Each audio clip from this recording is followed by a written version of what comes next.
everyone. Great to be back here. You might not know this, but this is actually kind of like a home gig for me because my wife and her family are from Roseville, California. Anyone Roseville in the house?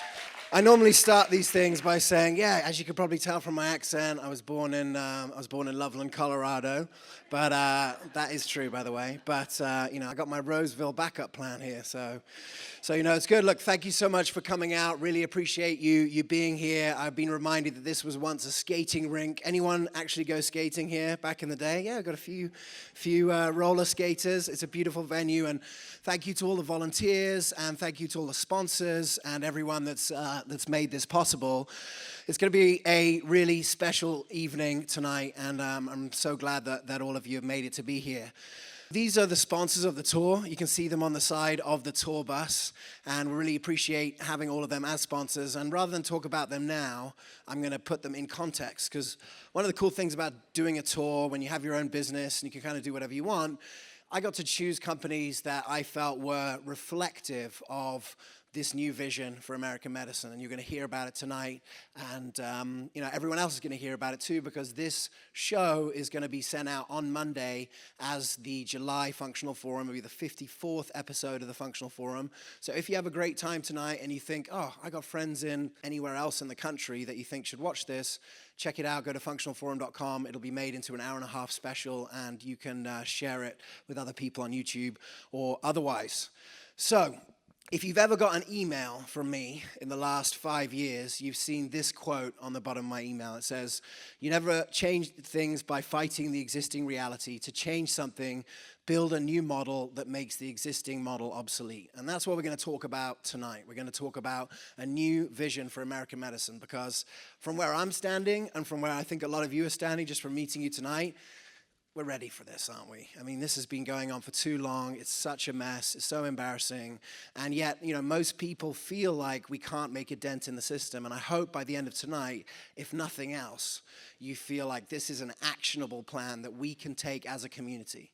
So the sort of theme of tonight is answering this question: how would we build the new system? And it's going to be in 12 chapters. And each chapter, we're going to sort of build on top of each other to hopefully get to a conclusion where we're all in agreement about what this new vision could look like. So the first chapter is, how would we build this new system if we knew community was the most powerful force in health creation?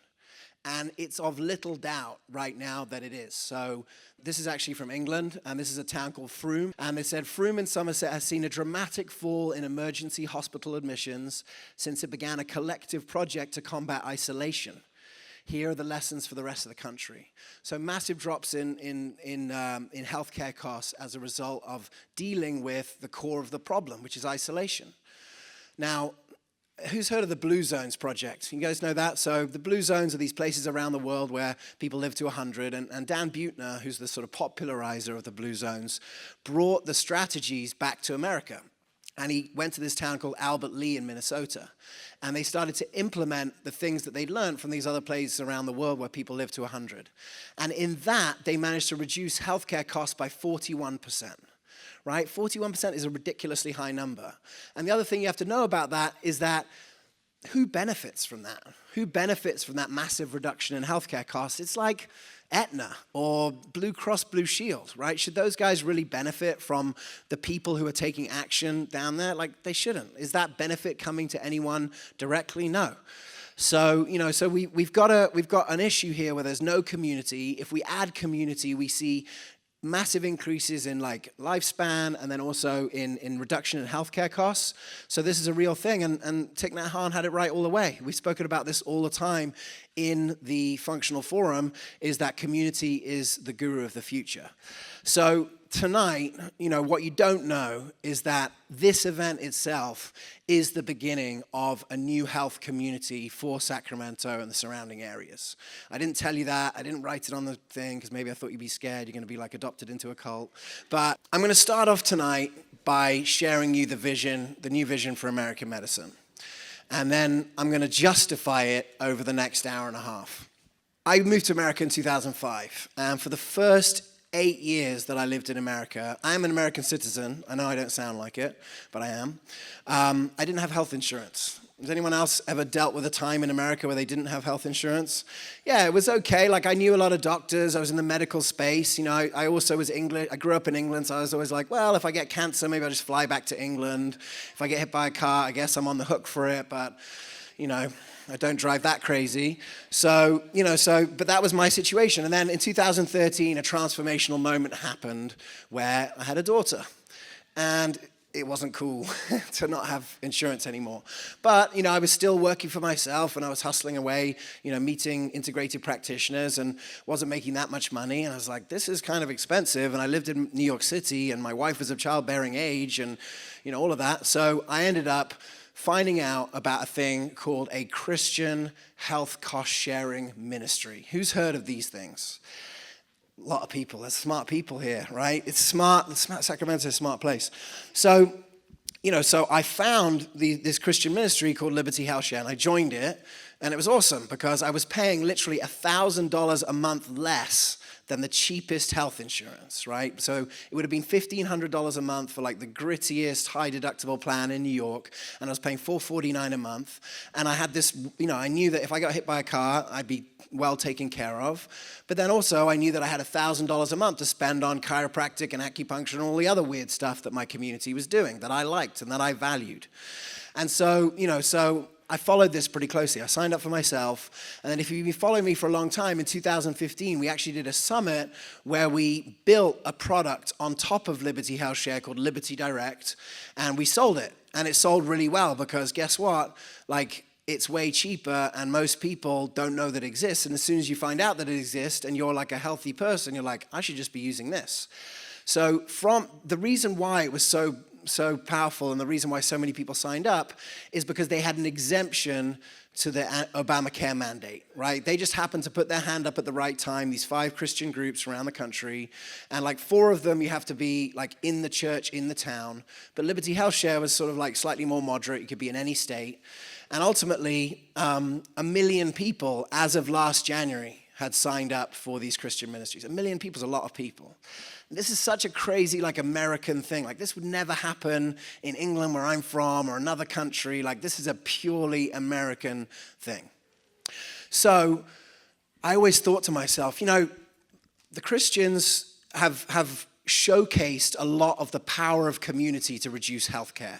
Like, you look at this is way cheaper because everyone takes care of themselves. If you look at the Daniel plan with Rick Warren, where Mark Hyman and a couple of other doctors went in, they helped 15,000 people lose 250,000 pounds by infusing Wednesday night Bible study with health training, basically.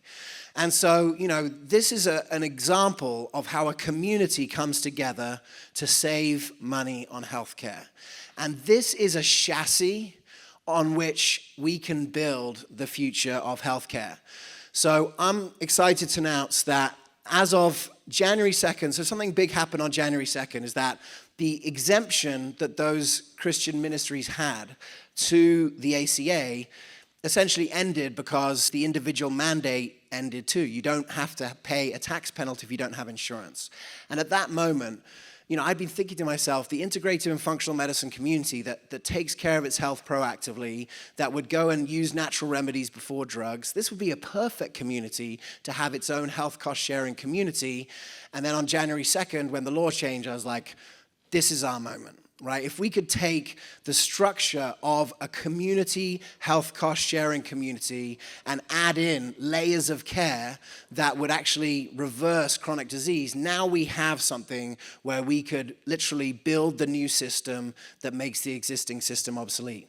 So later this year, and this is pretty much what this tour is about, we are going to be launching the new health community. So from September 1st, you're going to be able to sort of say, yes, I'm in.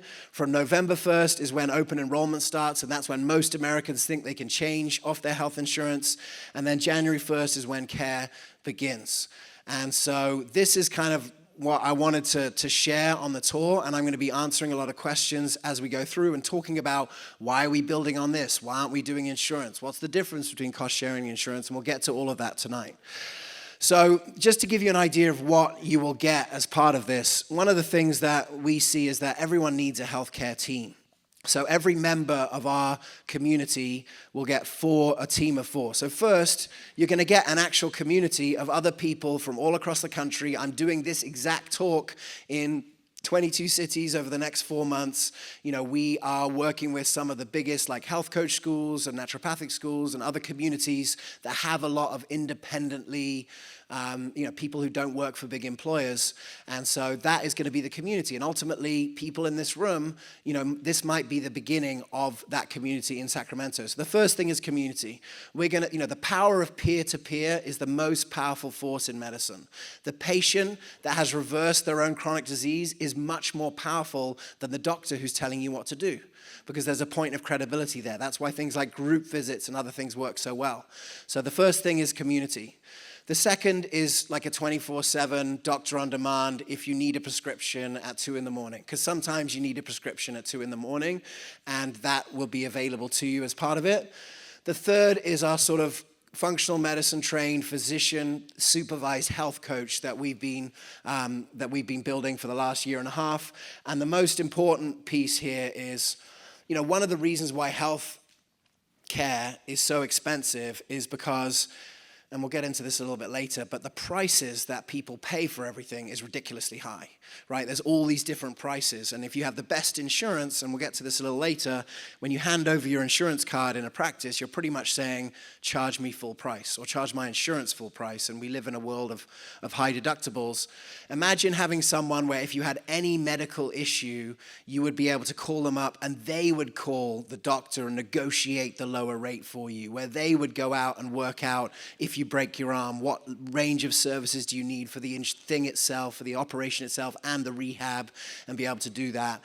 That is going to be part of the service, because literally the system right now, one of the biggest frustrations is having to do all that stuff, right? Who likes speaking? Is like the worst thing in the world. It's having to speak to Aetna and try and like get them to do stuff for you, right?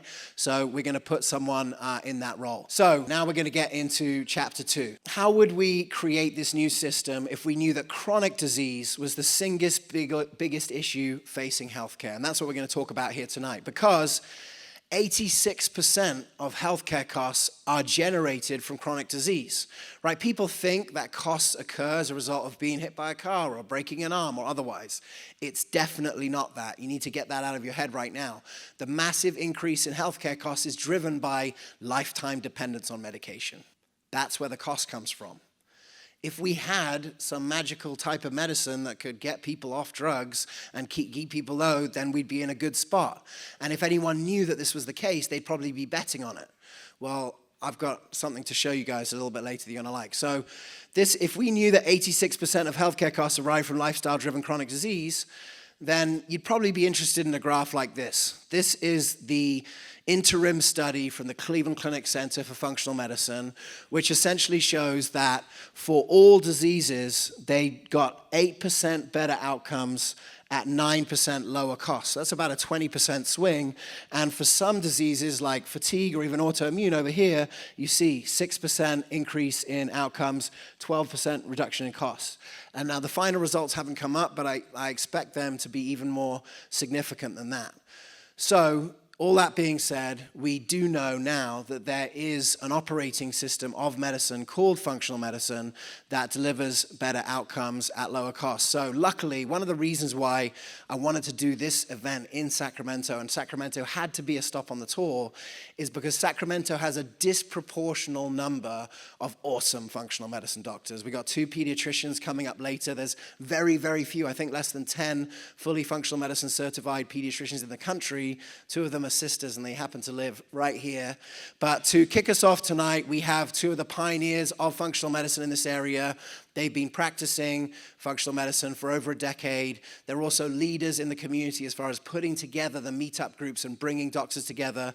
Please welcome to the stage Dr. Christine Burke and Dr. Mark Holthouse. Hello.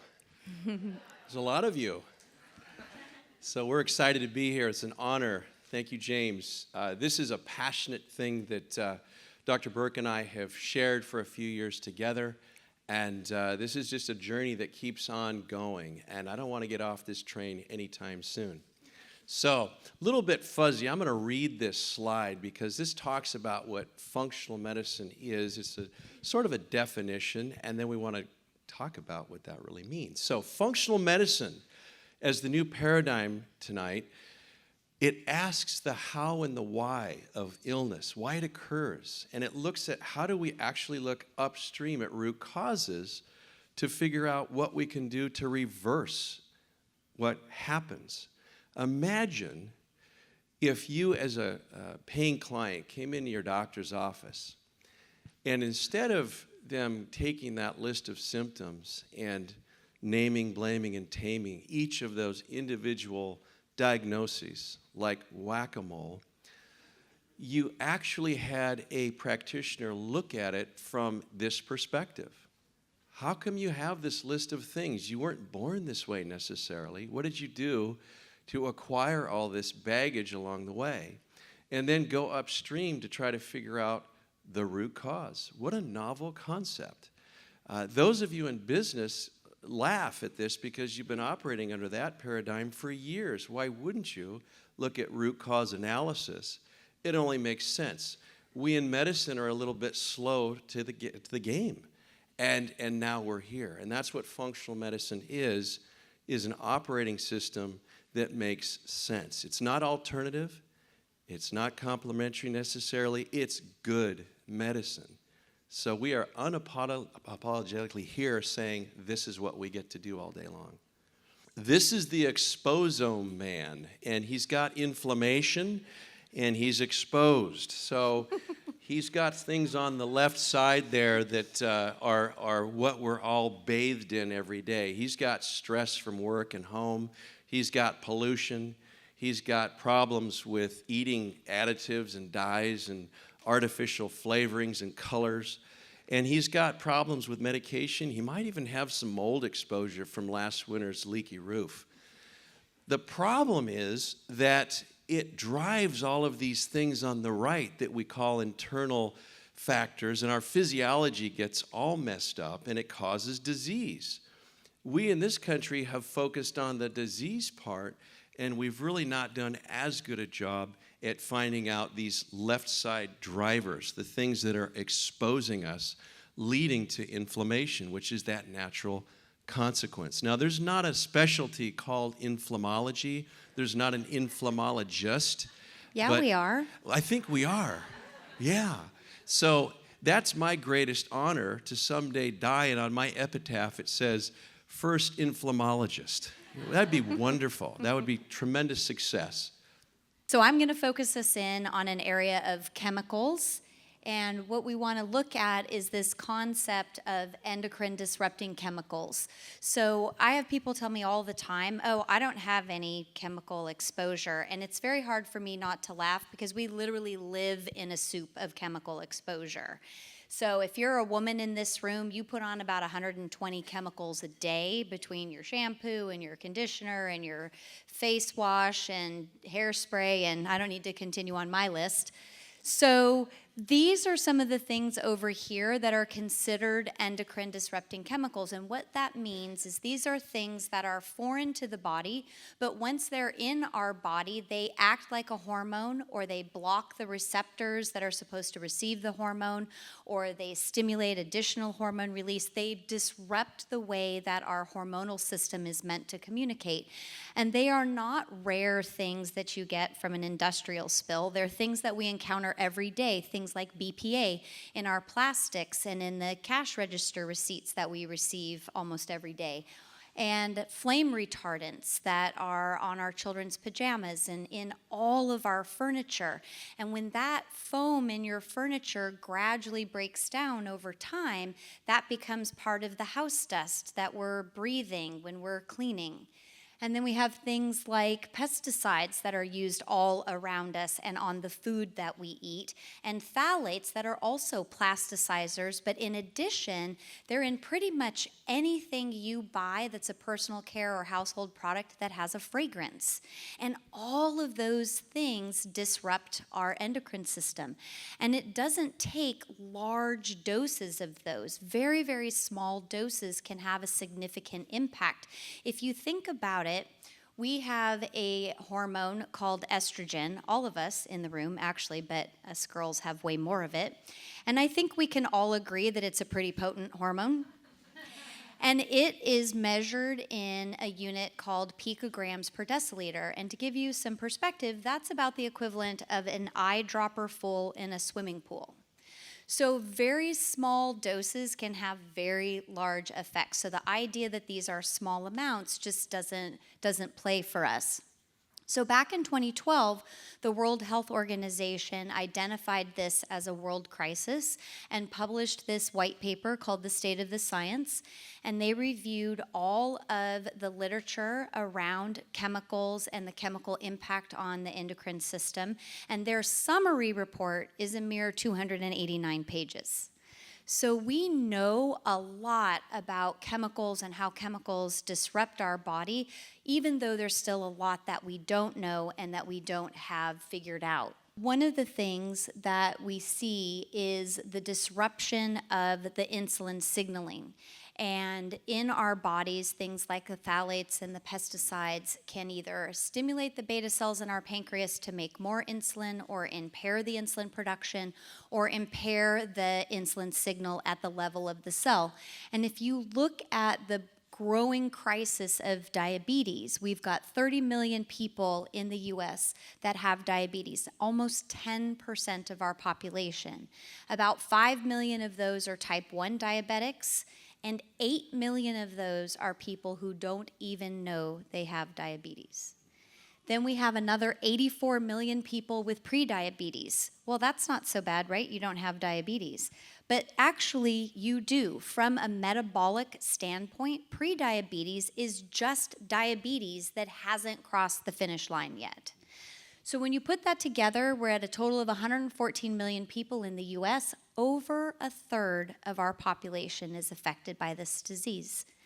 And it's projected to increase by more than 50% in the next 15 years. So that is an explosion of chronic disease that will cripple our healthcare system. And in conventional medicine, we look at the diagnosis of chronic disease as usually a one-way street. Once you get the diagnosis, then you carry on, and this is the burden that you bear. But in functional medicine, we know that we can actually reverse these chronic diseases. And I'll give you an example. We have an 86-year-old patient that joined our diabetes reversal program a couple of months ago, and he was on 100 units a day of insulin. And if you don't know about insulin dosing, that is a lot. So in the last 8 weeks, just 8 weeks, he's been able to get off of all of the insulin, off of all of his diabetic medications, and his blood sugars are nearly normal, all of them below 120. It's unheard of in conventional medicine, but it's a common occurrence for us.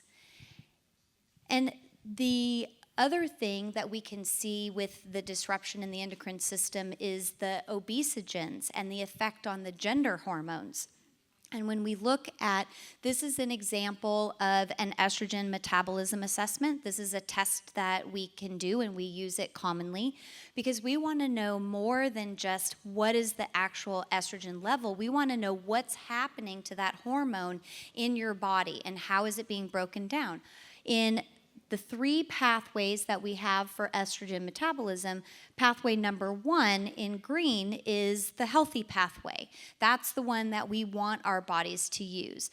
Pathway number 2 is actually accelerated by pesticides and by things called PAHs, which stands for polyaromatic hydrocarbons. I had to throw that in because I have a chemistry degree. So when that pathway is accelerated, it creates a byproduct that damages DNA and can cause cancer, like breast cancer. So it's really important for us to understand not just what the hormone level is, but what's happening in the body. And estrogen isn't the only hormone that's affected. That is right. The guys don't get a free ride here at all. The guys have something called testosterone. And so do the ladies, just not as much. That's right. The beautiful thing about testosterone is that what we're learning there's all these guys that have this problem whether they know it or not. Sometimes it's the grouchy curmudgeons and their wives are looking at them like, you are not the guy I married, and they're wondering what's going on. Well, a lot of times it's low T. In fact, by the time they hit 40, 45 years of age, 38, 40% of guys have low T. And in fact, the most common type of low testosterone of that group, 70% of them have one of these metabolic diseases, diabetes, obesity, things that are lifestyle diseases, that a few years ago we really didn't even make that connection. So these connections now in functional medicine, where you pull on the web over here, and what do you know, it moves over here too, are breaking down the silos between endocrinology, gastroenterology, immunology, rheumatology. All these ologies are becoming inflammology. Because at the end, I think you'll see what we do is make this connection between endocrine disruption, all these crazy exposures, and disease states that occur in our bodies. And we give all these fancy insurance codes to them that label them officially diseases.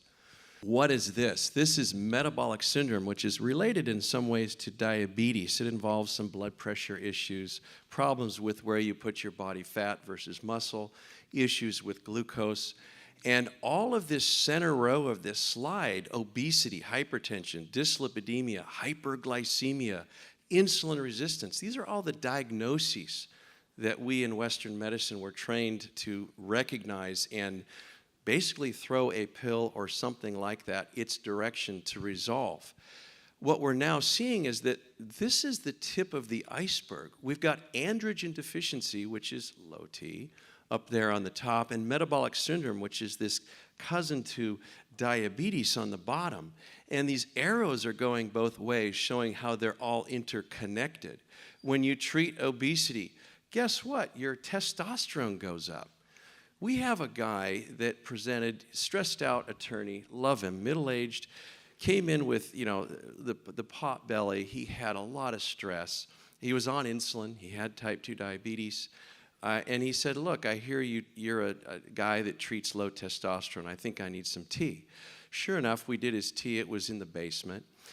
After about 6 months, though, working with the health coaches, working with the dietitians to look at his diet, his carb load, to look at the stress in his life, to give him some practical tools on how to manage the stress in his life, to get him sleeping again. We got him doing some resistance training. And just that with the 8 hours a night sleep, managing stress, 6 months into it, the guy's low T had risen by 50%. So he left without needing a testosterone prescription. And it's that kind of interconnected knowledge that makes me want to go to work Monday morning. It's fun. Basically, what we're trying to do is, as functional medicine doctors, make the connection in the patient's mind between what happens, what behaviors they do, what happens to them in their environment, and their physiology. It's this stewardship, this accountability that we're trying to foster, a sense of community where what Dr. Burke does might affect her blood pressure, and if she has to have a high blood pressure pill, we're in the same risk pool. Being friends, she might think twice about not exercising or something like that. We're trying to get away from that perverse disincentive that we've gotten into with traditional insurance, where we're going to stick it to them because we're paying all that policy premium, as opposed to all trying to be well. And that's really what we're talking about. So I think then if we look at that perspective and we look at the new vision of healthcare as something that's focused on chronic disease prevention and chronic disease reversal, then what we need are people that are experts in the exposome and all of the various inputs of the exposome, and experts in inflammology and inflammation and all of the various expressions of inflammation. And we also need to be able to successfully implement lifestyle medicine to create behavior change, and that's sometimes the hardest part. And in doing all of that, We have created a body, a team, an army, a burgeoning army of functional medicine providers that are trained in evidence-based functional medicine, and that group is growing by the hundreds, if not thousands, every year across the globe. And we have creating healthy bodies and creating healthy habits is what healthcare should be all about.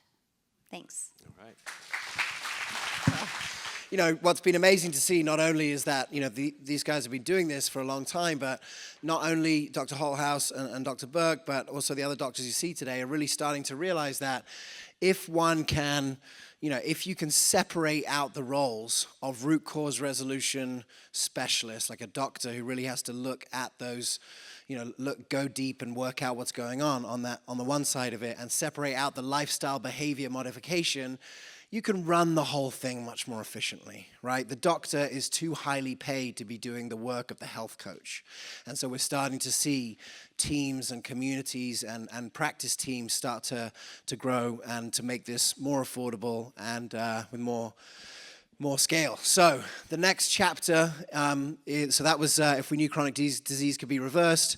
Here's the next chapter is, how would we do medicine if we knew chronic disease could be reversed? Now, you've got a little bit of a look into that from Dr. Holthouse and from Dr. Burke, but there is, as I said, a wealth of talent in Sacramento. So please welcome next to the stage. She's a pediatrician. She's been practicing here for decades doing this, and it was a very abrupt story that took her from conventional pediatrics to functional pediatrics. Please welcome Dr. Nicole Sharrock. Thank you, James. I'm going to bring it down a notch. I'd like to share with you a story. This is a story about an awakening. It's a story about a physician who finds herself in crisis, both personal and professional crisis. A crisis that causes an awakening to a new understanding of medicine that heals her family and ultimately monumentally changes the medicine that she practices. What if we knew we could reverse chronic disease? 7 years ago, my husband was diagnosed with MS, multiple sclerosis, a disease known to modern medicine to be incurable, requiring aggressive and expensive medications that, at best, slow a progressive neurologic decline. At the time of my husband's diagnosis, I had been practicing medicine for 10 years. Yet my story really started much earlier.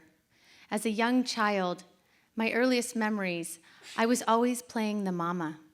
I was consumed with loving and nurturing babies. I loved everything that had to do with children. I was the president of the Babysitters Club. My favorite book was called Baby Island, where I was stuck on an island with babies. I dreamed that I would have 12 children someday. And when I was bored, I would think about how I would care for them, how I would make them lunches and tell them bedtime stories. And in my dreams, of course, my children thrived. What if we knew we could reverse chronic disease? And so it was both surprising and not surprising that I entered medicine with that same born passion, excited and eager to learn how to reverse disease, heal my patients, and ultimately foster a true sense of well-being. And I think, like most, I naively believed that my training would teach me how to do this. And so there I was, practicing up-to-date pediatrics, mastering conventional medicine to the best of my ability. And yet, honestly, over the next 10 years, I became progressively more and more frustrated as I witnessed more and more chronic illness in my children and my patients. I was frustrated because I didn't know why these illnesses were plaguing my patients, and I didn't know how to treat them. I had been trained to stop symptoms of an illness. I didn't realize that although treating the symptoms of the illness pacified myself, my patient, and their parents, it did nothing to reverse or stop the progression of the underlying disease. And more importantly, I didn't realize that these seemingly trivial childhood conditions, if left unaddressed, would progress to serious chronic disease in an adult. That is until my crisis, the classic dark night of the soul, when suddenly my husband, at the age of 37, who I thought was perfectly healthy, was diagnosed with MS. What if we knew we could reverse chronic disease? I imagine that other physicians will understand the sense of responsibility that we feel when one of our loved ones becomes ill. It's like we're called to respond to the best of our ability. I feel the same sense of responsibility with my patients, yet it took having the person closest to me to create a vulnerability that allowed me to open up and truly question all that I knew, what I had learned, and what I'd been struggling with for years. What if we knew we could reverse chronic disease? We found ourselves at the top MS center, hearing the neurologist talk about treatment options and prognosis. I'll never forget the appointment. I was terrified. Why was this happening? How did this happen? What's causing this? These questions raced through my mind, and I tried not to panic. I remember trying to calm myself. Remember, life doesn't happen to you, it happens for you. Look for the blessing. Surrender. And so, when the neurologist said that my husband would need daily injections of immune suppressant medications for the rest of his life, I knew that wasn't right. And when he said nutrition didn't really matter, I knew that I couldn't put my faith in this approach to care for my husband. And so, as scary as it was to leave or abandon the comfort of the known treatment for MS, I knew that's exactly what we had to do, and we did. At that point, I didn't know the formal functional medicine model, but I had been craving for years to find a medicine that addressed the root cause of illness. And I knew that integrative medicine had a holistic approach addressing the mind, body, and soul, and using time-tested treatments like nutrition, herbs, homeopathy. So we were blessed to find Terry Wall's nutrition guidance online, and we healed my husband's MS with nutrition, yoga, meditation, and a personalized approach to support his immune system. We reversed his chronic disease, something that I did not know was possible. And now that I had experienced it, I could accept nothing less from my patients. I dived into functional medicine. I explored integrative medicine, and I built that into my practice. You know when you hear something and it just resonates inside of you and you know that it's true? When I started practicing functional and integrative medicine, for the first time, my outer learning resonated with my inner knowing. And this was a powerful combination, and it created healing opportunities for my patients that I didn't even know was possible. And I am so thankful to be a part of. I'm thankful every day that I had a crisis, one where my world seemed to be crumbling around me, and yet it was a necessary mechanism for an uplifting to a newfound clarity. I'm thankful every day that I had an inner knowing to question the standard of care, and I had the courage to act on it. What if everyone knew we could reverse chronic disease? I tell my personal story because it's the one that I know best. But if there's something I know for sure, and there aren't very many things that I know for sure, I know that there are many stories like this. I've seen them in my practice, and I know that there will be many more as we explore a new medicine. Thank you.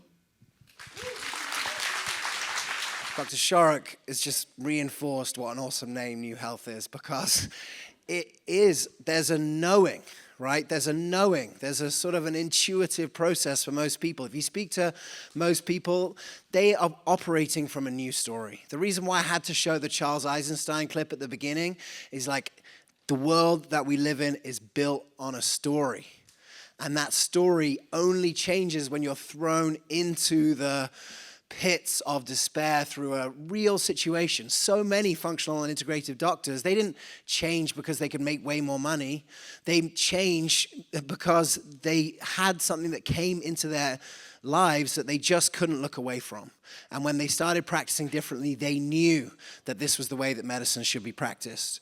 So this is a new story. So for those people, one of the things that we're looking to do over this whole summer is to capture these stories, right? Because what I've seen from being in this field for 13 years, I've been all around the country, and I've seen time and time again that the best stories, these powerful stories, are not being captured in a way that could convince anyone else. And so this summer, we have started a plan to get everyone to share their new story.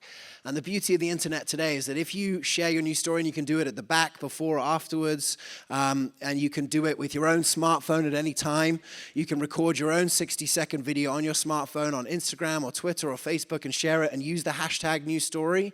At the end of this tour, if we get enough people to do it, there will literally be an undeniable back catalog of stories that any single person will be like, what is this new health? Is this real? And then go on there and see 1,000 stories of transformation. Like, that is real. That can happen. That is happening right now.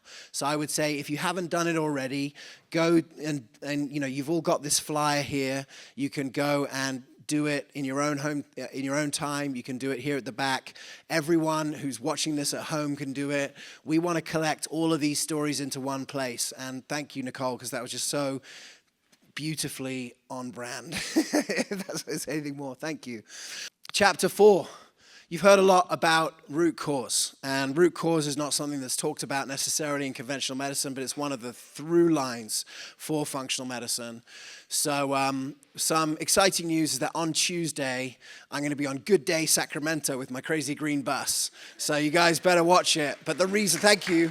The reason why I'm going to be on is nothing to do with my awesome bus, is because our next speaker is becoming a regular on there, because she is also a pediatrician. She also happens to be Nikki's sister. She's also pregnant with twins, so she's got a lot going on. And but she's taking time to be here to share a little bit about her experience in working with her sister and working in pediatrics. So please welcome to the stage Dr. Katie Long. James, you ruined my hors d'oeuvres joke. I was going to... The secret's out. So thank you so much for having me tonight. I'm really happy to be here. And I've chosen to share a letter with you all tonight written by a mother in our practice of a boy named Carter. And I hope that our story helps to really illustrate how we would approach medicine differently if we knew the root causes of our health conditions. Dear Dr. Katie, I've been trying to make something the last year and a half to express how thankful we are to have found you. Every day since we found out about Carter's condition, we have known that God brought us to you. When Carter was born, we had been married over 10 years and had wanted a child ever since. I had surgery for a tumor, which resulted in major complications when my surgeon accidentally punctured my aorta. Long story short, many professionals told us I could never carry a baby. After trying to conceive without success, I made an appointment with the adoption agency. A month after scheduling this, I found out I had conceived.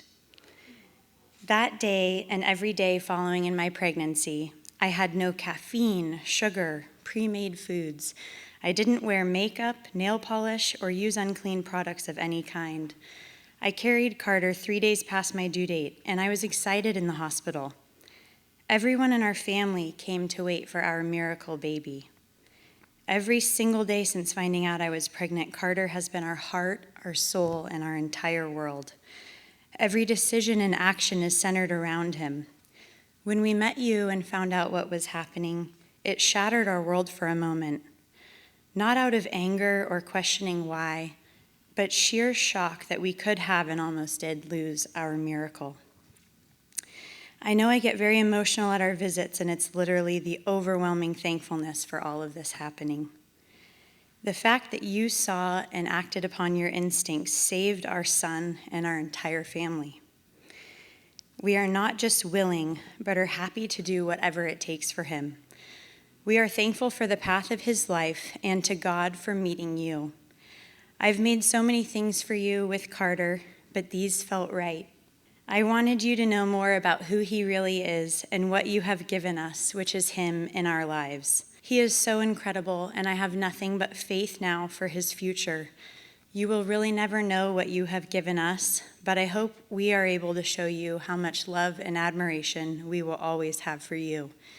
Thank you for saving my sons and my life. All of my love, Heather.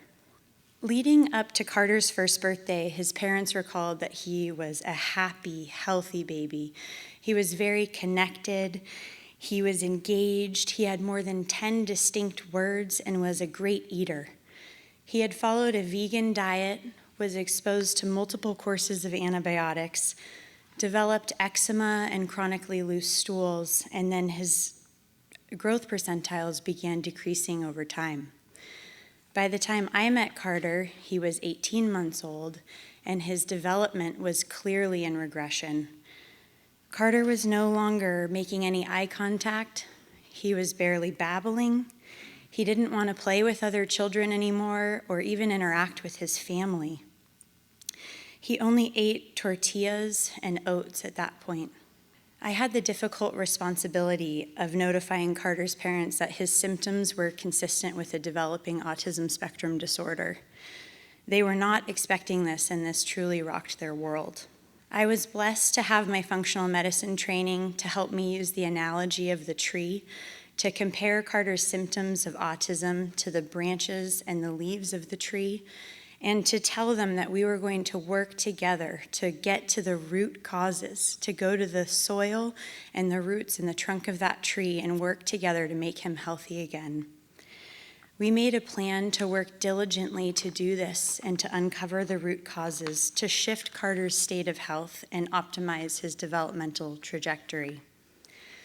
Our work uncovered imbalance of the microbiome, intestinal inflammation, malabsorption, multiple nutrient deficiencies, a high body burden of toxins, and food sensitivities.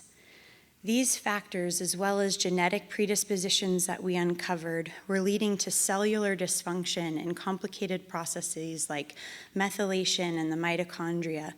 These are functions that are critical in the developing brain and are extensively studied in autism spectrum disorders. Now that we knew the root causes of Carter's health condition, we were able to personalize his care and work together to reverse these factors. He was started on a nutrient-dense and low-inflammatory style of nutrition. Within 2 months, his loose stools and eczema had resolved, and his developmental regression had come to a halt. Over the next 4 months, we implemented the functional medicine 5R program for intestinal healing while repleting his nutrient deficiencies, supporting his body's detoxification pathways, and introduced the family to craniosacral therapy to help support his nervous system. At the end of that 6-month period, Carter's speech improved to average for age. His growth percentiles improved to where he was before his regression, and I will never forget the tears in his mother's eyes as she reported to me that he tells her, "I love you." Now, close to 2 years into our journey with Carter's healing, I would like to let his family's words speak for him.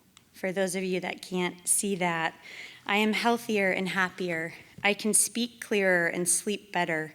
I will have a long life with a clearer mind. I am getting bigger and taller, and we are thankful every day for you being in our lives.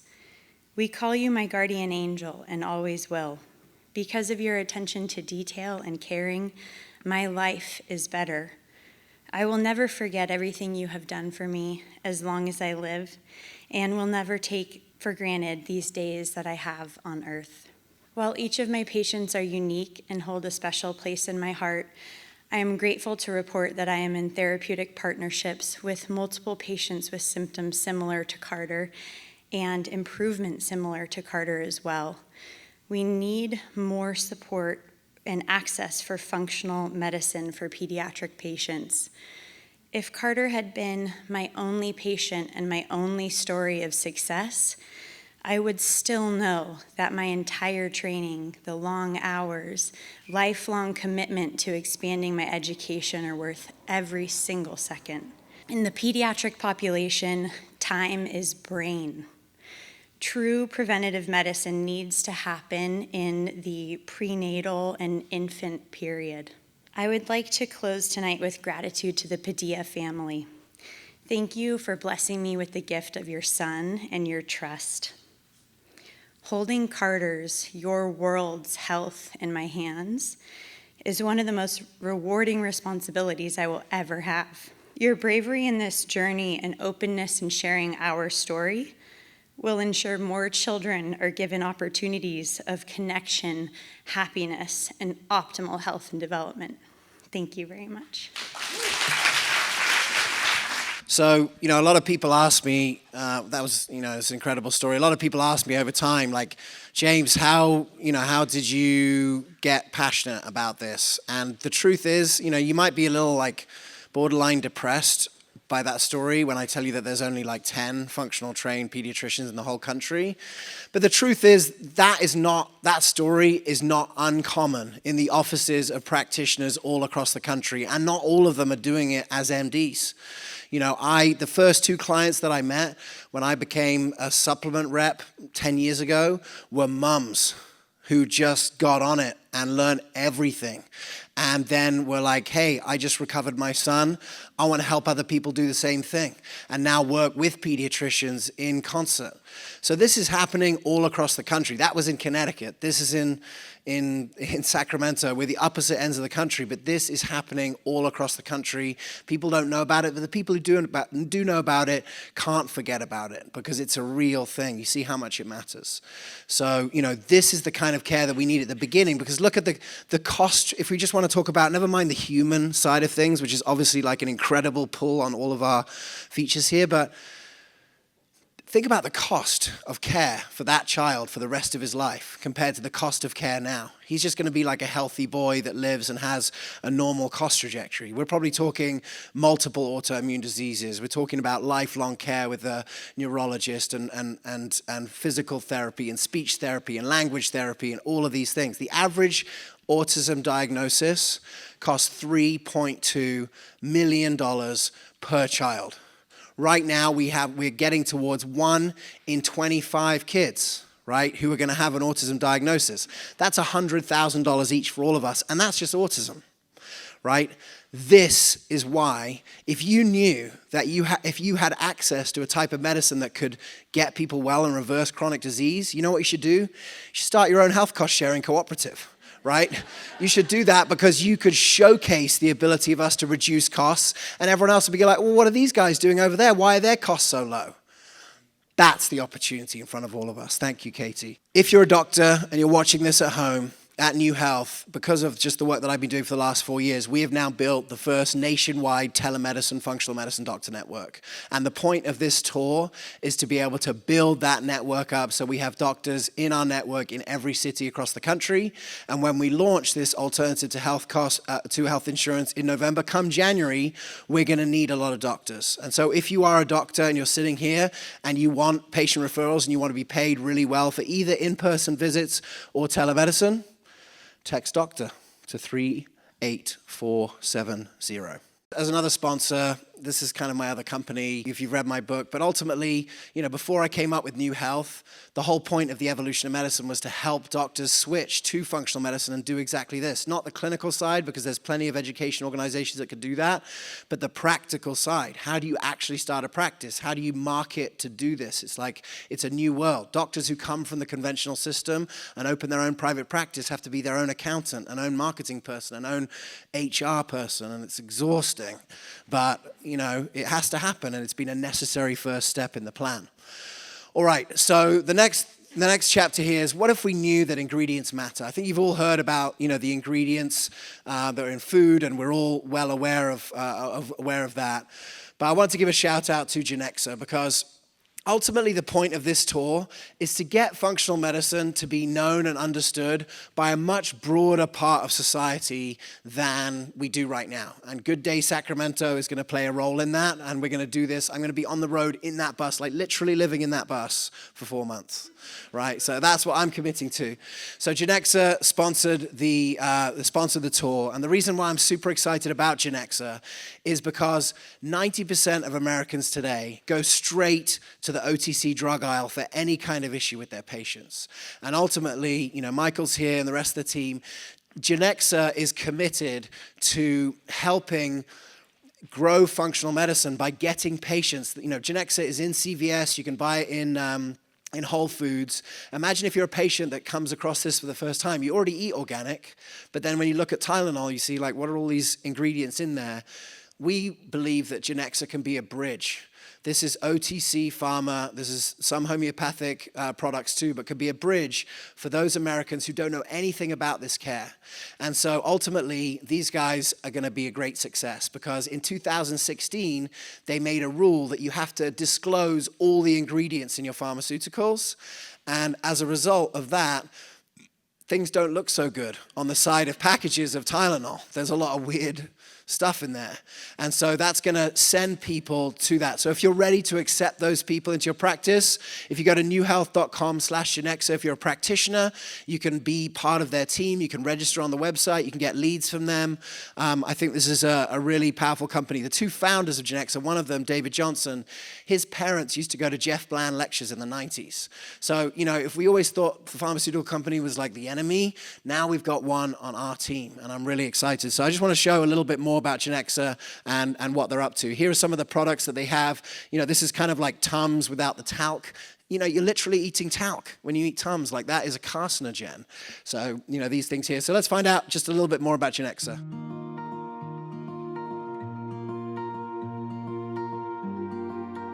There's millions of parents out there that probably feel the same thing that I do when you see your kid with his, red eyes or runny nose and kind of looks helpless, and you don't know what to do. So you head to the shelf and you're trying to figure out what to give him, and nothing exists that's clean, and nothing exists that is healthier, and that's really what drove us. Basically, we're two guys, in our 20s at that time, not anymore, but we had no experience with this, and trying to create something that no one had ever done. Basically, no one believed we could do it, that they thought it would be impossible to make a certified organic medicine. After a lot of hard work, that's what we've been able to do. It's extremely important to start to take out these toxins, the ones we don't need to be taking, and seeing if that helps our health, helps relieve the epidemic of allergies, asthma, and immune issues.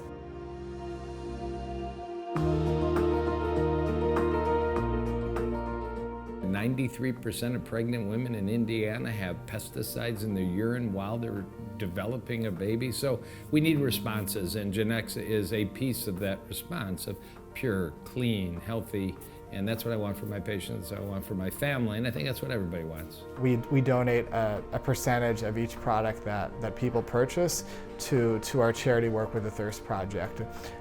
That's really what allows us to be able to fulfill our mission of making medicine healthier, and also just trying to give back and make the world healthier too. There was an old James 5 years ago that was kind of like an activist James who was kind of angry about the system. And then I read that Bucky Fuller quote and I was like, we just gotta, the best thing that we have going for ourselves in functional integrated medicine is that this is literally a better way of doing chronic disease, right? That's the thing that we have going for us. So let's double down on that and let's build the new system. If you had told me 5 years ago that I would have a pharmaceutical company sponsor my tour, I would have said, hell no. But I'm a uniter guy now. I'm trying to bring people together, and I believe that this company has the potential to be a bridge from the 90% of people that would never even think about going in this type of care to bring them across. And so I'm very excited to have them on the team. All right, chapter 6. What if we knew someone who could hold us accountable? I want to talk about value-based care, and this is kind of a maths lesson bit, so please don't drop off. I promise it'll be short. I'm not really a maths teacher. I hope it'll be interesting. The world is moving towards a thing called value-based care, right? Every country is moving to it because they realize that paying people based on what they do is causing healthcare costs to go like this, so they're looking for value. Value in healthcare equals outcomes divided by cost. So let's just say you have, this kid who has an autism diagnosis, right? If you're able to reverse that outcome diagnosis, if you're able to reverse that issue, the outcome is high, the cost is, whatever the cost is, that's high value. Outcomes in this area, like if you give that example of the child with autism who's now reversed his autism and saved potentially $3.2 million over his lifetime, look at that differential. Now, there is one person in the healthcare ecosystem that I feel is the most valuable provider, and that is essentially the functional medicine trained health coach. It could be a functional nutritionist, it could be, it could be a dietitian. It's someone who's helping people to execute on the lifestyle behaviors. Because what we've seen time and time again is that if you execute on the lifestyle behaviors, then you sort of get rid of the need for a lot of these issues. The kind of things that Mark and Christine are doing in their practice, the diabetes education, the first-line therapy, that can be done by a practitioner. And you see that, and this is the maths lesson, right? If the doctor's $300 an hour and a health coach is $50 an hour, and they both get the people to change their behaviors, you can see that the value is 6 times higher if the outcome's the same because the practitioner costs less. That is where we need to go. We need to get the right people on the right seats on the bus, and that means practitioners working together. And so if you are that person, if you're a functional nutritionist or a health coach, and we're going to put those people on the front lines, right? If we can put those people on the front lines, the value, if we can get the most valuable providers on the front line, patient engagement is the new blockbuster drug. And this is the practitioner that gets it. So if you're a practitioner at home, if you're a health coach, or if you're a functional nutritionist and you want to be involved in this new vision, text health coach to 38470. I can't guarantee you a job because like 2,000 health coaches have already said they want to work for us. We haven't even launched yet. So, but get in the queue because it's going to be massive. All right, so and just one other company. So FullScript is a big span. By the way, Genexa is available on FullScript. So for those people who have FullScript accounts, you can now recommend Genexa straight through that platform. But the reason why I put FullScript into this is because FullScript is a technology that actually helps with adherence. And that's a big deal when you're talking about helping people to stay healthy. And so we're really appreciative for them being a great sponsor. They've been a supporter of the Functional Forum for more than 3 years and a great company. All right, chapter 7. What if we knew that employers had the best incentives to reverse chronic disease? So you might have seen in the news recently that the most interesting players in healthcare are not healthcare companies, right? Amazon, Berkshire Hathaway, Chase, Apple, everyone's having a go now at fixing healthcare because it's sort of opened up. We're not going to get single payer anytime soon. In the next 3 years, definitely not. And then, who knows after that? We'll see. So everyone else is sort of having a go at coming in to do it. So one of the things that, that we've seen is that employers, there's a dirty little secret that I'm going to tell you now that you'll probably hate to hear. Most health insurance companies don't want costs to go down. Right? You probably think they do because maybe you've been denied a claim one time and you think, they're just trying to save money and whatever. Health insurance companies want claims to go up because they can make a maximum of, in some cases now, 20% of premium as profit. So 20% of $1,000 a month is way more than 20% of $100 a month. You understand that, right? So that's why there's actually no one constraining costs. Again, another reason why you cannot build anything of a future new vision on the insurance model. It has to be a community-based health cost-sharing community because then you have a community responsibility. So when I started to realize that employers, most employers are literally paying for the drugs and the services that people use. They surely have the incentive to get these people right. Well, they do. And so we started at New Health to work with employers. This is how we started. So we've started to work with employers already. And essentially what we were doing is putting people into 3 categories. Tier 1 is healthy, you know. Tier 2 is mildly chronically ill, and then tier 3 is severe chronic illness. And we wanted to put them into 3 tiers because we surmised at the beginning that if you're in tier 3, you need a functional medicine doctor. A doctor, if you're on polypharmacy, if you're on multiple medications, a health coach can't really help you at that point because there's too much going on.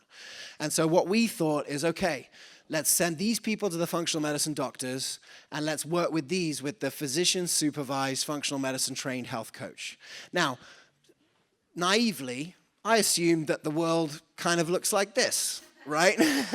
Where there's like a lot of healthy people, and in the middle, you've got sort of like, you know, slightly less like chronically ill people. And then at the bottom, there's just a few super chronically ill people. But what I found out when we first working with our employer, we started working with this company called Benecomp. And Benecomp is an employer insurance product, and the CEO gets it. He understands that if you can reverse chronic disease, it's good for him because he's working with employers. It's an employer insurance product. And his whole family was transformed by a functional medicine doctor who's the chief medical officer of New Health. And what they surmise is rather than having in a traditional insurance plan where it's wellness on the side, like the side dish, where the example of wellness is like we're going to have a fair and, you know, someone's going to put everyone on a Vibratron machine or, you know, or something like that, or going to talk to you, like that's not doing anything for anyone. And guess what? The only people that ever sign up for that are the healthy people, right? And they don't cost anything anyway. So they have developed a system essentially where they get 97% of people to participate, employees to participate, including all the super unhealthy ones, because they incentivize people to get well. And this is the new vision for American medicine. It's the right incentives paired with the right care. You have to incentivize people to want to be healthy. So guess what? We start working with our first employer, and it happens to be a car dealership in South Carolina. Let's guess what proportion these people came in. So 150 patients, right, 150 employees, one was in tier 1. That means they hit none of the criteria for dysfunction and health. That's like they either smoke or whatever. One out of 150 was that. 30 were in this chronically ill, and 124 were in this middle band, right? So now we're starting to work with them, and we put these guys with a health coach, and we'll see. And we'll see in 6 months, how this is working, to do that. But this is what America looks like right now. And the reason why this 2 is so important is because if you leave these 2s to their own devices, they end up as 3s. And if you intervene now with a health coach who's going to help, change behaviors, those people become 1s. And that is how you transform medicine. We have to get the 2s into 1s. And the only way that you can do that is through participatory medicine. So on this tour, we are looking for employers who want to be ahead of the curve. And if you know of an employer, or if you are an employer, or if you've connected with employers, I know that there are so many functional medicine doctors out there that have wished that they could work with an employer. But the chances of one doctor's office and one employer being able to match the demand and supply is infinitesimal. And by setting up our structure where we have health coaches on the phone, doctors set up via telemedicine in every state, we can actually serve an employer, whether it's a 50-person employer down the road, or whether it's United Airlines, or otherwise, we have enough capacity to do that. So if you're an employer, if you know one, text 38470, text employer, and we'd love to connect with you. All right, so now it's time for chapter 8. So how do we do medicine differently, or how would we build the new system if we knew ourselves better? Aura is the sponsor of this one, and I'm wearing this weird ring you see here, this Aura ring. So I just want to tell you a quick story here. So one of the things that you've heard, if you heard from functional medicine doctors, they always say, you got to sleep properly. And if you're not sleeping, one thing that you could do that's really bad is to look at your screen before you go to bed, right? To sit there with your smartphone. I thought I was better than everyone else, right? I thought that I sleep fine. This is not a problem. I sleep fine every day. And I was right to a certain degree, because I look at my phone before I go to bed, because I'm a bad boy. Look, total sleep. This is the first time I used the Oura ring. First, total sleep, almost 8 hours. Efficiency, 92%. So I'm staying asleep. Only 3 wake-ups. How much deep sleep? 2%, 9 minutes of deep sleep. How would you ever know that? There's no way that you could know that. There's no way that you would know. I just thought of good sleep as you fall asleep and then you're asleep and then you wake up the next morning and like, oh, I slept great, right? But apparently not. So, I just want to share this. And outside, you can get actually tested for an Oura ring to see what size you are. But this was just on like literally the first day that I got this thing. Then, it has awesome stuff for activity too. So like you see, like this is just like a normal day of activity. What was I doing? A little bit here and there. This is where I went to a wedding and was like dancing for about 5 hours. But basically, like, this is giving really good information. Look at, and then this is resting heart rate. So you got heart rate variability, 24/7 heart rate variability. It's just all done on this ring. I don't know if you need to wear this thing forever, but I can definitely tell you that wearing it for like a week transformed the understanding of how I know myself, right? And ultimately, this medicine is all about that. It's how we can help people to understand themselves. They don't need the doctor, right? That's the whole point. You don't need the doctor, and this was super helpful. So check out Oura Ring. You can get one outside. You can use code NEW for $50 off. It's super awesome. It's the world's coolest wearable. All right, so chapter 9. If we knew that the cash economy worked better for patients and doctors. And now we're going to get into a little bit of understanding this piece. So doctors prefer cash. Why? Because if you get paid cash, you don't have to wait 3 months for the insurance company to bill you. Patients prefer cash too, because guess what? Everything's like way cheaper. It's the lowest cash rate. So if doctors prefer cash and patients prefer cash, who doesn't prefer cash? And why do they matter? It's everyone else. And I want to just show you here. So I wrote this book called The Top 10 Ways to Save Money on Healthcare. I just want to give you some examples here of lab testing and how much things cost in labs, because I want to shock you a minute to show you how the system works, so you'll be like, oh yeah, James, we should start a health cost sharing cooperative. All right, so if you go to your regular doctor, and let's say you're an average American, you have a $3,000 deductible. That's about average, right? That means you're responsible for the first $3,000 of costs that you generate in a year. If you go into your doctor's office and they say, oh yeah, you need a homocysteine test, and you give across your insurance card like a good boy, good girl, like you've been told to do, guess what? The lab company will bill your insurance company $737.18. When we did this in San Francisco a few days ago, the doctor who was speaking said, I saw one where it was like $1,500. So $737 for a homocysteine test. Now, just remember that cost pings up to your insurance company. They're like, oh, this guy hasn't met his deductible. They're going to send you the bill. So now you get a bill for $737. What you don't know is that if you went straight to the lab, it would cost $17.50. That's a 98% reduction. And in 47 states in this country, you don't need to go to the doctor. You can just go and order this directly. And so the reason I'm telling you this is because this is what we call in England, I don't know if you have this word in America, this is called a scam, right? In any other country, this is called a scam. And ultimately, what I want to talk to you about here tonight is that we have an ability to just cut through the scam. Like in our cost-sharing community, no one's going to pay those stupid prices. Are you kidding me? Everyone's going to pay these prices because we're a community that takes care of the costs of our community. We're not going to let anyone pay those stupid prices, right? Because in the app, it's built into it. So no one's ever using these prices again. This is the way that it has to be. We can't be paying the stupid price. And this is why you can't build anything on the economy that exists already in medicine, because it's a scam. All right, we're clear on that. So, earlier on, Dr. Burke and Dr. Holthouse had a diagram that was kind of hard to read, but it was from Precision Analytical, and they're also a sponsor of the tour. And, when I got to choose, we'd never had a lab or supplement sponsor on the Functional Forum ever.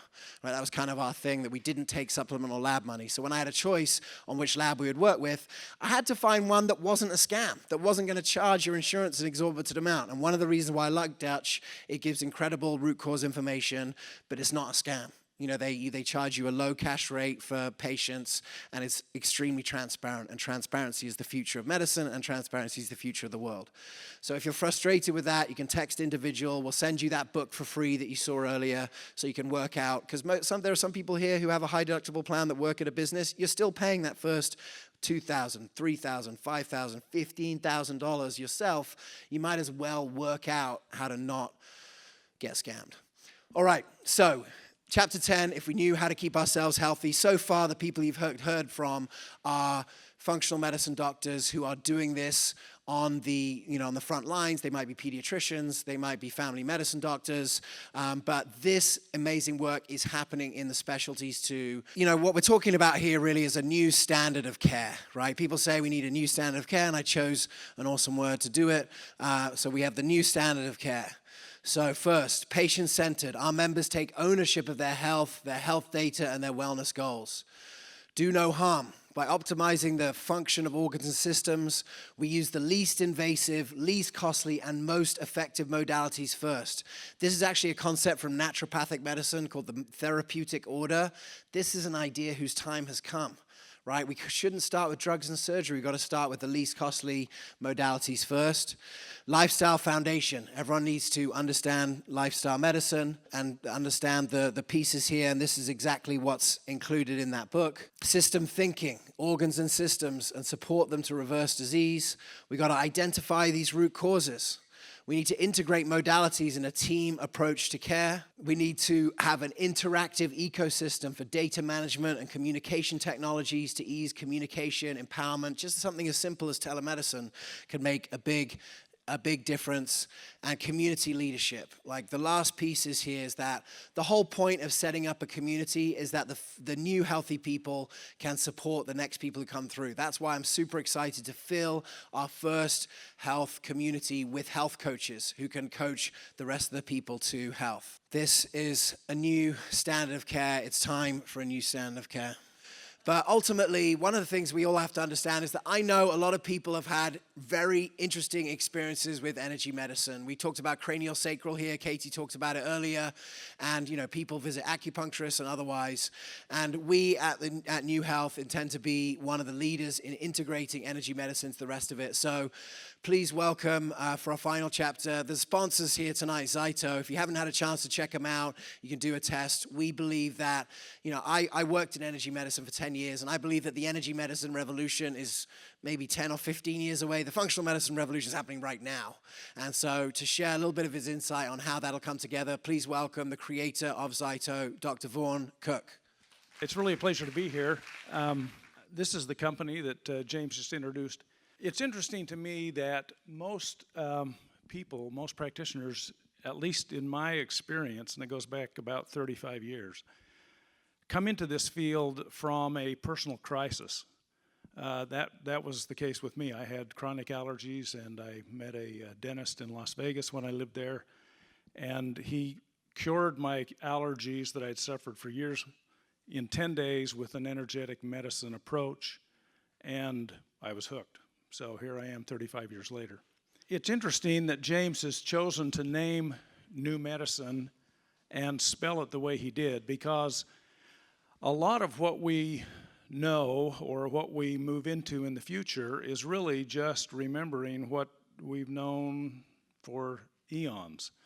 And this is an example of that. We all know this symbol. On the right side, or on the left side, we have the yang side of the monad, and on the right side, we have the yin side. Everything in the universe can be cataloged into one of these two areas. The men in the room tend to be more yang, the women in the room are more yin. High is yang, low is yin. Cold is yin, hot is yang, active is yang, sedentary is yin. So it's really an example of opposites. And health is just a balance between these two aspects of life. You don't want to be too yang and you don't want to be too yin. You want to be just right. And if you're just right, you're healthy.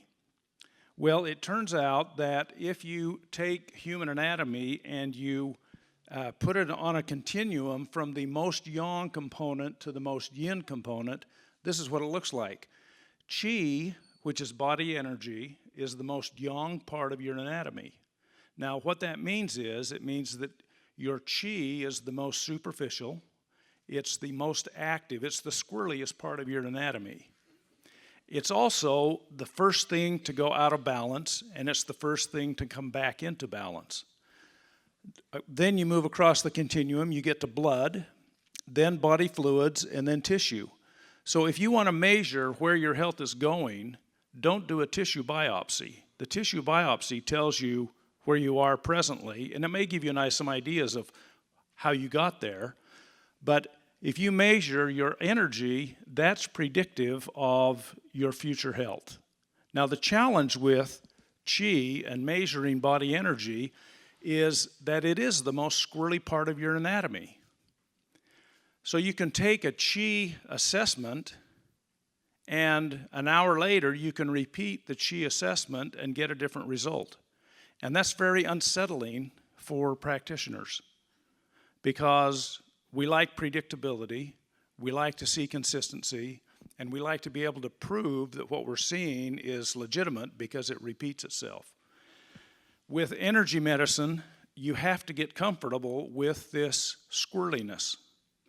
And with the zytotechnology, what we do is we measure changes in the coherent pattern of your body energy. So we provide a stimulus and then read the response in terms of, did the stimulus make a change in your energy? That is very predictive, but I always tell people don't bet the ranch on it, because we're dealing with chi, which is the squirreliest part of your anatomy. So it's incumbent upon practitioners or health coaches or whoever incorporates any kind of energy medicine, it's incumbent upon you to validate or substantiate the things that you suspect based on your energy assessment. You do need to do blood tests. You do need to do body fluid tests. You do need to do biopsies. You do need to do all the things that you're supposed to do, but the advantage of energy and energy medicine is that it gives you insights into the future that you won't get in any other way. For this reason, I think, as we become more intelligent about the way we apply energy technologies, we'll find that the future of energy, the future of medicine, will be an acceptance and will embrace this leading edge capability that we have to assess patients just from an energetic perspective. These are the products that we build. I don't want to spend much time on it, but I do want to tell you about this on the left there. It's called the Evox. We've learned over the years that voice is a predictor of emotional health. And we have a technology that uses voice to do what we call reframe perceptions. A lot of health is based on how you perceive your life.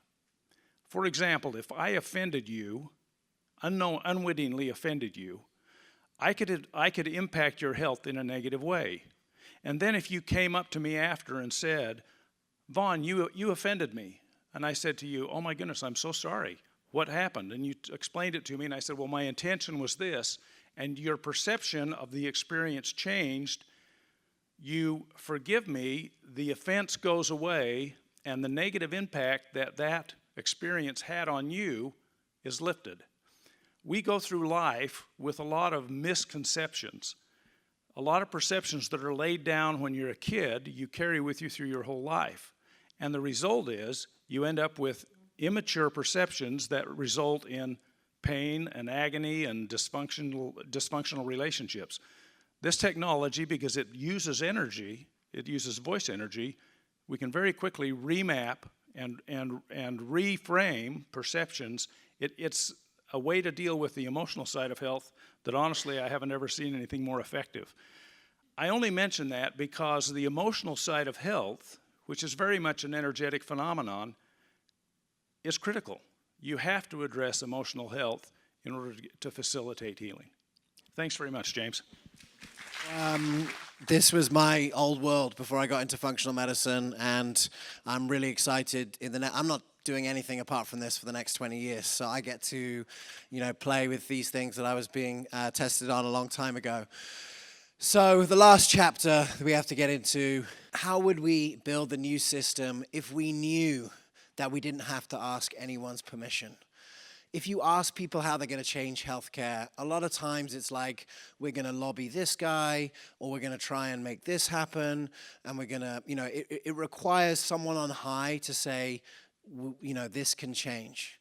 And ultimately, what I'm suggesting, and ultimately this new vision for American medicine, can literally just happen. We can just decide to do it, and we can do it, and we can pull it off. And that's what I'm talking about. At this moment in this country, I saw this fact the other day, 7% of people trust their health insurance company.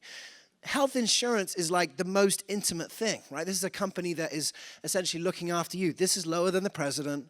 This is lower than Congress. This is lower than, a lot of other things. Like, this is a market opportunity. Up until January 2nd, every American has been forced to buy health insurance under a tax penalty. That is no longer the case. This is the opportunity for us to grow. This is why we're going to start the New Health Community.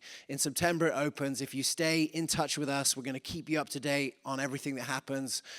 If you signed up for this, we'll keep you in touch. In November, open enrollment, and in 2019, care begins. I will stay behind here and answer any single question that any of you have about this. More information will come along. The cheapest rate is going to be $139 a month, and it's going to go up from that. Obviously, it's more if you have a family. It's more if you have dependents. But ultimately, it's going to be similar pricing to the Christian Health Cost Sharing Ministries, but it's going to be available for any religion, any creed, any color. We are going to create the most diverse and most exciting community in medicine, and I'd love for you guys to be a part of it. If you're tired of overpaying for health insurance, you can text co-op to 38470, and in November, when you have a choice about who you're going to use for your health insurance in 2019, I'd encourage you to vote new. Thank you so much for being here. We'll see you next time.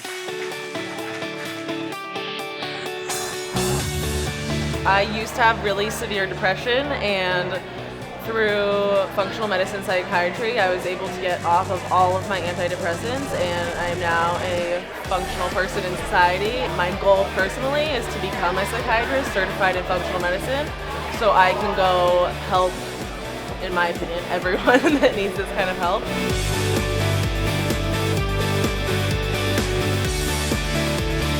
I already have a plan that he described, except for I'm excited that there's a health sharing program coming on board that's specific to functional medicine. That's what I am super excited about.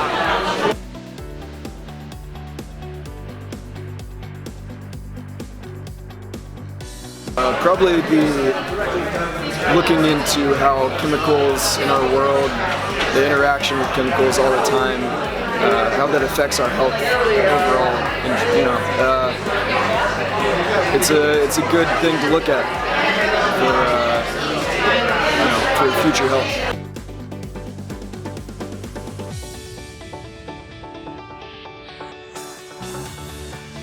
I would say the community of healthcare sharing, the community point, that we need to share each other's health costs in order to get healthy. Yeah, excellent presentation.